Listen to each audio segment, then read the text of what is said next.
setelah dia dihubungi dia disuruh balik tuh. Infonya yang suruh balik ini adalah orang besar. Suruh balik dia kan gitu. Nah baliklah dia ini ke Jakarta. Pertanyaan saya ketika dia perjalanan balik ini kan dia dikasih duit 5 juta untuk berangkat pulang kan gitu. Pertanyaan saya ketika dia pulang ini yang harus didalami adalah dia bersama siapa saja. Gitu kan? Yang kedua itu. Terus yang kedua nomor telepon ini telepon siapa? Untuk menjelaskan ini eksklusif ya? Iya. Boleh silakan. Terima kasih. Bukan soal ijazah kalau ini. Jadi kita wajib menyelidiki ini karena kita mau bawa laporan polisi. Iya. Pelapornya juga ada tuh peci merah. Oh nanti pelapor, Iya. Jadi banyak juga pelapornya. Ini dokumennya kurang lebih ya? Iya ini dokumennya singkatnya. Silakan. Yang pertama ini pakai ini ya. Hilang ya sekarang ya. 42 tahun Sutrimo dikenal sebagai penjaga rumah atau kepala rumah tangga di lingkungan mantan Jampitsus. Jadi beliau ini bekerjanya di rumah ex Jampitsus. Rumah pribadi, Ya. Jadi setelah kasus tersebut mencuat sampai ada penggeledahan dan lain-lainnya, kemudian beliau ini berangkat pulang ke Banyumas. Tentu kalau dia pulang di sini kan dia ingin menenangkan pikiran dan hatinya. Orang kan nggak ujuk-ujuk pulang, Bang Aiman. Ya. Berarti ada masalah, berarti ada problem. Saya menduga ini banyak tahu nih. Siapa yang ketemu ini, FA malam-malam, siapa yang rapat dengan dia kan gitu. Di mana tempatnya tentu kan di sini. Ya kan? Nah. Jadi kemudian yang bersangkutan ini saya bilang tadi bercerita kepada kerabatnya atas kegelisahan dan keresahannya.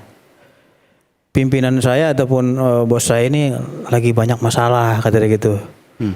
Kemarin teman-temannya juga ditangkap. Nah, ditangkap mungkin diperiksa ya? Iya itu versi dia kan gitu. Dan saya sekarang nggak tahu gimana. Artinya dia menyampaikan rasa frustasi dia. Ya itulah keyakinan saya ini banyak tahunya dia nih. Sehingga dia pengen menenangkan diri dulu ke kampung halamannya Desa Banyumas, Desa Walahar. Ini orang susah Bang, ya kan? Bukan siapa-siapa. Yang namanya kasus-kasus hukum biasanya yang korban ada rakyat kecil. Itu banyak yang terjadi.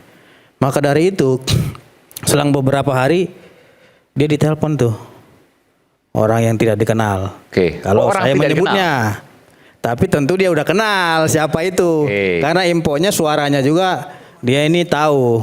Tapi di dalam handphonenya mungkin tertulis nggak disimpan lah. Belum tahu. Jadi setelah dia dihubungi dia disuruh balik tuh. Infonya yang suruh balik ini adalah orang besar. Suruh balik dia kan gitu. Nah baliklah dia ini ke Jakarta. Pertanyaan saya ketika dia perjalanan balik ini kan dia dikasih duit 5 juta untuk berangkat pulang kan gitu. Pertanyaan saya ketika dia pulang ini yang harus didalami adalah dia bersama siapa saja. Gitu kan? Yang kedua itu. Terus yang kedua nomor telepon ini telepon siapa? Terus yang ketiga dia menggunakan armada apa? Kalau menurut saya armadanya gelap kan gitu. Nah, kenapa armada itu menjadi penting? Itu kan harus membuktikan itu punya siapa armadanya. I see. Gitu kan? Yang jelas menggunakan barang pribadi ya, bukan travel atau sudah apapun. Dikondisikan, disiapkan dan lain-lainnya. Nah, itu. Dan tujuannya apa terakhir itu? Dan tujuannya apa? Nah, setelah itu kemudian di tanggal 22 Juli sekitar pukul 20.00 WIB ya, yang bersangkutan itu menurut keterangan saksi ya, kerabat yang diperiksa polisi ya, Sutrimo terakhir terlihat sekitar 20 WIB di depan klinik Morden Kebayoran Baru. Kebayoran Baru Jakarta Selatan, Yang ini setibanya di Jakarta ini? Iya, tanggal 22. Jadi sebentar, saya konfirmasi. Ini walaupun masih pengumpulan data ya. Dia dari Banyumas dipanggil ke Jakarta, setiba di Jakarta tewas. Nah, jadi kemudian tewasnya itu dipanggil untuk dibunuh. Datang untuk mati. Coba sebentar. Boleh. Datang ke Jakarta untuk mati. Ke Jakarta untuk mati. Iya. Pasti dia kan nggak tahu. Kalau tahu pasti dia kabur kan. Oh iyalah. Artinya dia memang dipanggil ke Jakarta untuk dibunuh. Dugaannya seperti itu. Tanggal 23 di pukul 8.00 dia sudah tergeletak dengan busa di mulutnya. Pertanyaannya yang bawa dia itu kemana kan gitu? Orang lain melihatnya dia tergeletak sendiri di situ. Yang bawa ke Rumah Sakit Muhammadiyah Taman Puring Jakarta yang Selatan. bawa habis itu kemudian dibawalah ke Rumah Sakit Taman Puring Muhammadiyah. Iya. Di situ dinyatakan telah meninggal dunia sebelum mereka melakukan tindakan.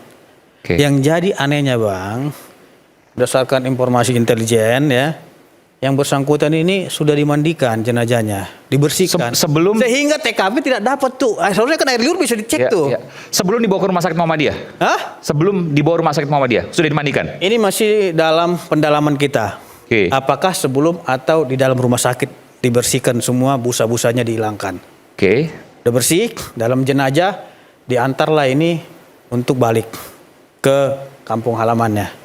Kan gitu. Langsung dibubarkan. Dan tadi saya konfirmasi. Pada saat di Rumah Sakit Muhammadiyah Taman Puring Jakarta Selatan, pihak rumah sakit sudah memberikan peluang bahwa ini harus diotopsi. Iya. Tapi bahwa ada salah satu orang yang mengantarkan, mengatakan bahwa saya kerabatnya dan saya itu. menolak untuk diotopsi. Inisial F tadi. Saya sebut Febrio, dugaannya, betul? Saya. Dan dia adalah ajudan Saya Febri nggak mau nyebut Adriansyah. nama itu. Yang bersangkutan kita merasa aneh. Apakah beliau ini PNS atau tidak? Nah ini tadi saya Terus satu konfirmasi ke Bung Firman. Yang kedua, apakah yang bersangkutan ini saudaranya atau tidak? Tapi penolakan itu bukan hanya ke rumah sakit, tapi saya yakin penolakan itu juga ke polisi. Oke, sebentar. Karena ini perlu konfirmasi, saya konfirmasi dulu ke Prof. Firman. Jadi betul, yang mengantar adalah ajudan ADC-nya Febri Adriansyah ke Rumah Sakit Muhammadiyah pada saat dia meninggal, Sutrimo meninggal. Ya, terima kasih Mas. Pertama, Assalamualaikum warahmatullahi wabarakatuh. Salam sejahtera buat kita semua. Tentu saya ini baru saja ditunjuk sebagai kuasa. Baru hari ini ya. Ya, dan kemudian kuasa itu memang tidak ada kaitan dengan persoalan yang lagi dibicarakan ini. Tapi apapun itu, sebagai penghormatan terhadap hak asasi manusia, siapapun dia, ya kita mengucapkan bela sungkawa. Itu yang pertama.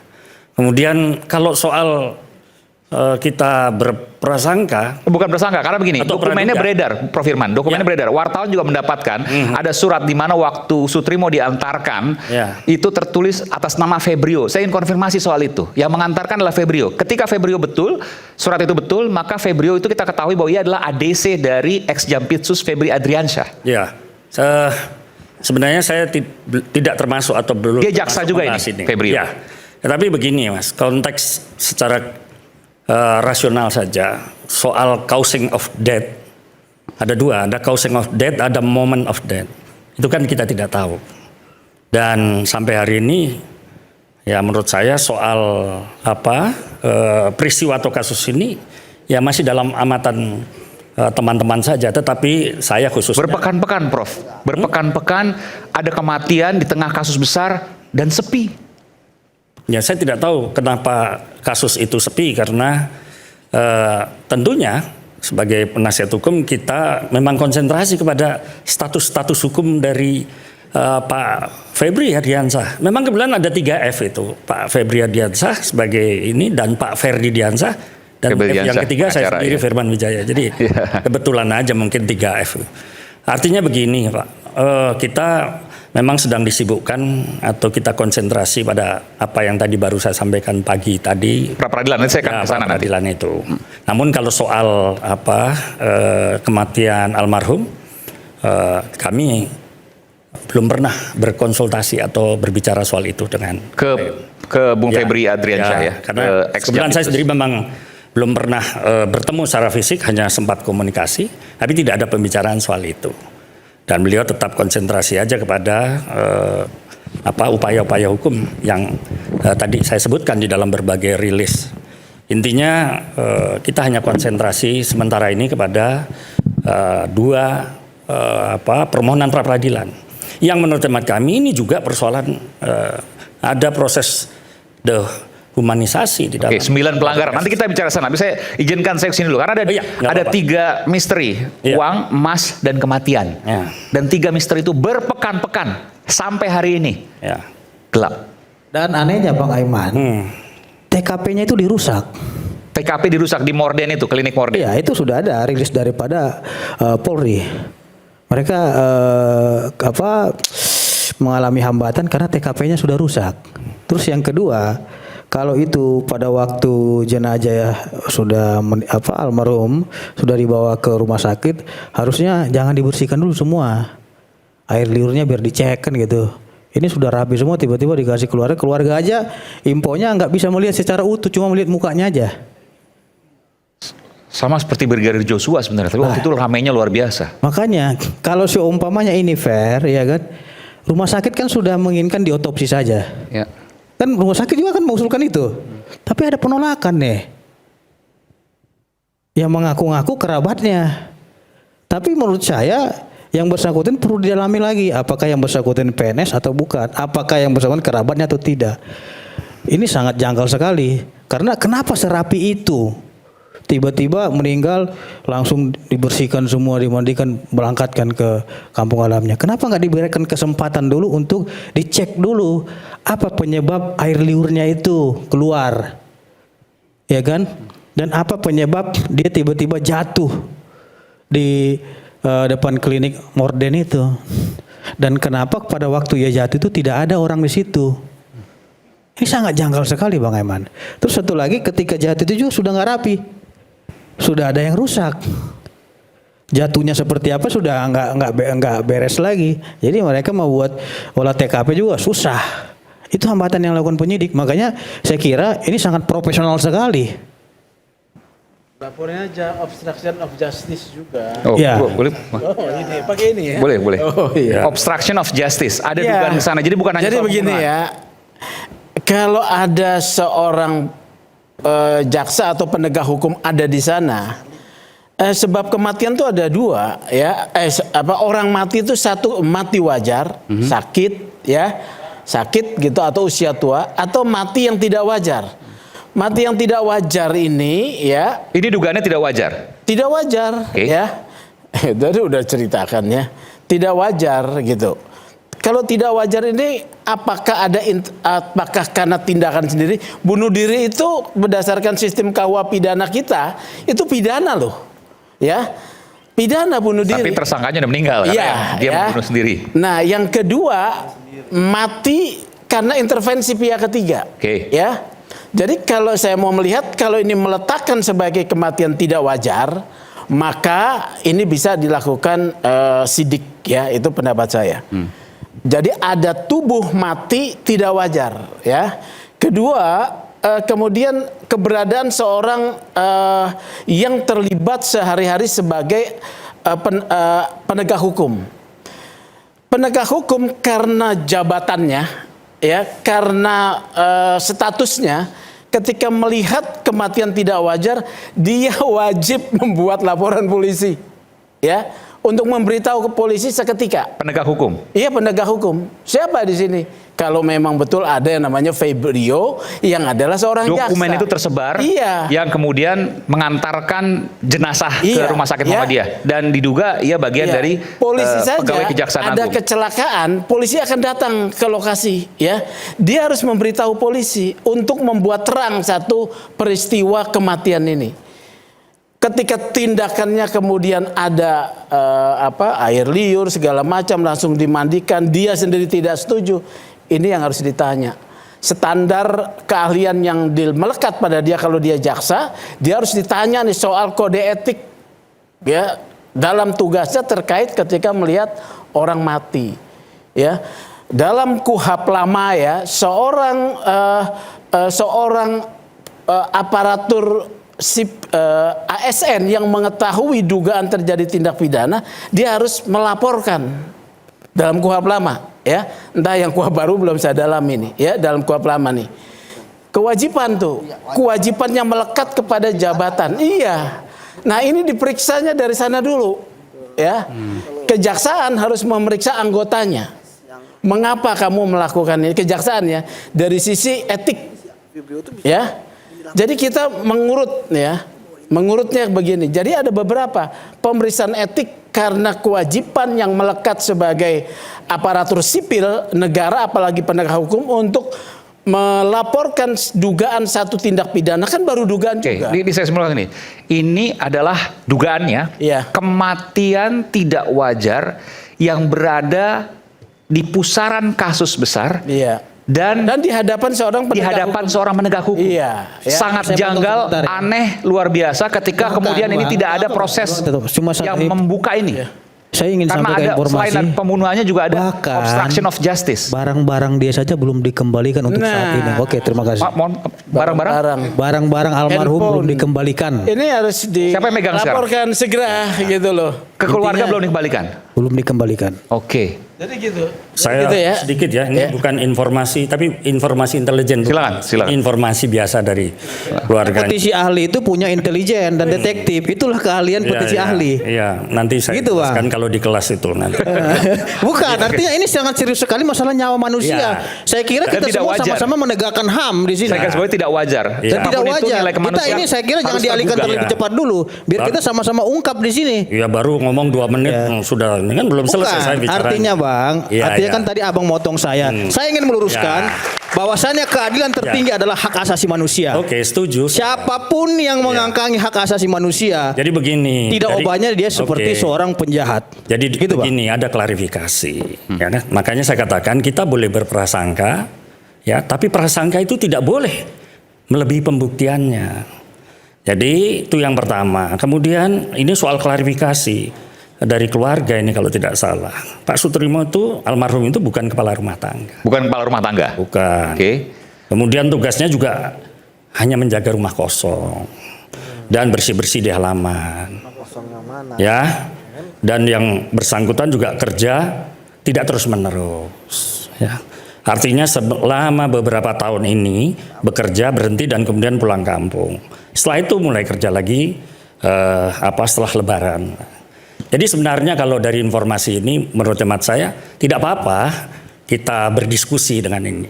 Tetapi yang kita jagalah jangan sampai semangat kita mendiskusikan kemudian menjadi ruang prejudice. Oke, pertanyaan saya, berani nggak pihak keluarga membawa laporan polisi? Coba Abang tanya dulu kepada pihak keluarga. Loh, sekarang kita lihat. Berani nggak pihak keluarga untuk melakukan ekshumasi dan autopsi? Ya, sekarang kita lihat dulu. Ya, semua instrumennya kan ada, mekanisme kalau ada orang meninggal dan sebagainya kan ada, Di laboratorium sini Bang, forensik. kita juga ingin membersihkan seluruh Iya. pihak di Prof, sini. bentar, Prof. Gitu Kan loh. Anda dapat informasi dari pihak keluarga. Ya. Apakah pihak keluarga menganggap bahwa kematian Sutrimo wajar atau tidak wajar? Itu Setuju, pertanyaan artinya utama. Ya, belum ini ada. Prof Firman setuju menggunakan instrumen-instrumen penegakan hukum laboratorium forensik. Oh, iya. Jadi setuju diekshumasi. Ya itu silahkan ya, itu Iya. soal Oh, mekanisme. iya, dia setuju. Tapi soal kepentingan, siapa yang berkepentingan di dalam hal ini, ya itu hak penegak hukum lah. Kalau menurut saya di dalam dunia forensik itu sudah jelas kok, scientific crime investigation juga sudah ada, standar pemeriksaan sudah ada. Jadi menurut saya ya kita sabar saja, kita tunggu seperti apa. Prof, ini enggak gini. konklusinya. saya Tapi tidak koreksi. dimaksudkan ini untuk nurani ya. Ini Ya. saya bicara nurani jurnalistik. Ya. Berpekan-pekan ada orang yang terkait dengan isu pusaran kasus utamanya meninggal tidak wajar dan kita harus menunggu lagi berpekan-pekan kemudian. Nggak masuk akal, Prof. Tidak ada yang menunggu sebenarnya. Sistem hukumnya sudah jalan. Sistem Apakah hukumnya prosesnya sudah dijalankan? Bagaimana? Iya. Setiap orang meninggal, jangankan orang meninggal yang tidak layak, orang yang meninggal yang tidak dapatkan informasi tetap diberitahukan, prosesnya juga kerja. Jadi kita percaya Ya, saja. pertanyaannya adalah Pak Firman, kenapa mereka menolak otopsi? Loh, Harusnya kan cek dulu. Ya, ditanya yang mengaku lah. keluarga, bukan keluarga siapa? Yang mengaku iya. keluarga. ya silakan Kan gitu. ditanya sama Kenapa keluarga. mereka menolak otopsi? Terus satu lagi, ya kan? Saya kira polisi menunggu itu. Keluarga membuat laporan polisi. Jangan juga nanti ada anggapan, wah ini polisi ini kepandai-pandaian gitu kan. Nggak ada laporan polisi, mereka juga keberatan untuk diotopsi, tapi kok terlalu maju nih polisi gitu. Tidak, Jadi saya itu pikir- tadi yang kita ya. tunggu. Makanya publik harus mendorong agar pihak keluarga segera membuat laporan polisi dan kalau perlu silakan untuk dilakukan ekshumasi. Jadi biar terbuka ini tanda tanya ini.